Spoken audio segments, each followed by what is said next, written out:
Hello and welcome to today's edition of the Daily Beard. I'm Jason Fox, aka Lee Klaus Beard, and today we are discussing the tweet.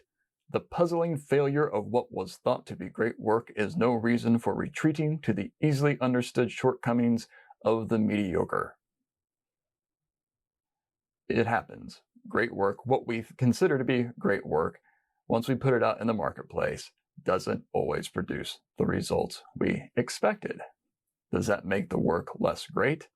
Well, yeah, it really kind of does. Now, the creative part might be really great, but chances are it was based on a flawed strategy or a lack of strategy, and the guesswork involved didn't pan out. Sometimes the strategy was great and the creative seemed great, but it just didn't register with the public in ways we thought it would. That happens. That is okay. And it's okay to go back and regroup and come back with something just as strong creatively that is hopefully built on a more solid foundation of, yes, insights and strategery. Not long ago, I was part of a book club discussion with Fred Sen, one of the founding members, founding partners of Fallon Worldwide. Back then it was Fallon McElligott Rice. Fred did not put his name on the door at that time because he said no one knew who he was and didn't really care. Nonetheless, he went on to have a fantastic career. During this book club, we were reading his book that he co-wrote with Pat Fallon many years ago called Juicing the Orange, How to Use Creativity. I'm going to mangle the subtitle, but it's using creativity to create business leverage, something to that effect. I apologize, Fred, for not having that on the tip of my tongue. But he mentioned a Lee Jeans campaign from years ago, a campaign that I loved. It was black and white.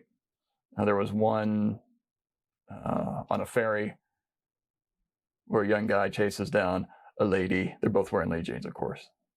And he hands her a locket saying, "You dropped this back there." And she says, "Where?" And he answers, "Nebraska," which means that would have been at least 1,500 miles from where they currently were. That's cute. There's one in a coffee shop that's cute. I think there's one in a laundromat that I can't find anymore. That was awesome. The campaign didn't do well because it sounded too much like Levi's. That was the problem. The problem was that it was taking Levi's voice at the time and trying to apply it to Lee, and it just confused people. They assumed it was Levi's.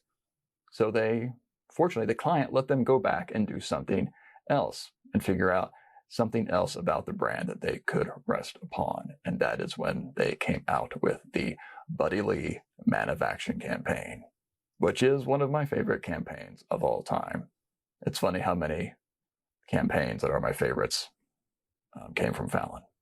That's probably not a coincidence, because that's how they built their agency to be.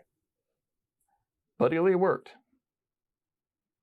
It did. Go look it up if you don't know what the Buddy Lee Man of Action campaign was all about. It is fantastic. But that is what they got to do. Now, sometimes you just lose the account. But what you should never do is just start doing stuff that is quote unquote safe and boring because something great didn't quite work. Going back to something you know is not going to work is not the answer. It's not. Stop it. Stop doing that. I'm Jason Fox. Don't stop believing? No, don't stop having a good one.